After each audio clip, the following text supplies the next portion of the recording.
దానియేలు మీద నింద మోపిన ఆ మనుష్యులను వారు తోడుకొని వచ్చి సింహముల గృహలో పడద్రోసిరి.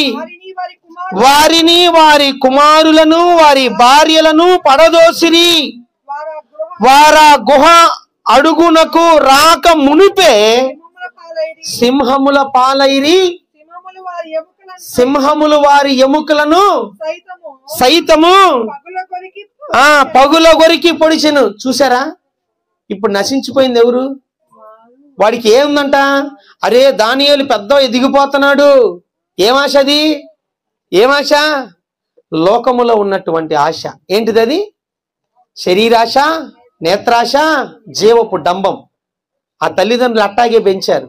అందుకని వీరు ఎవరినైతే సింహాల బోన్లో వేసి హంతం చేయాలనుకున్నారో అక్కడ ఎవరు అంతమయ్యారు? అర్థమవుతుందా? కాబట్టి ప్రియులారా గమనించండి, లోకాన్ని తోటి స్నేహం చేయడానికి మీ పిల్లల్ని ఇష్టపడమాకండి. ఇక్కడ ఈ మాటలు వింటున్న ప్రతి తల్లి తండ్రి కూడా ఏం చేయాలి అని అంటే, దేవుని మందిరంలో మీ బిడ్డల్ని పెంచండి. అర్థమవుతుందా? దేవుని మందిరం, కృపా సన్నిధి ఇక్కడ ఉంది ప్రియులారా. ఎక్కడెక్కడికో మీరు వెళ్ళవలసిన అవసరం లేదు.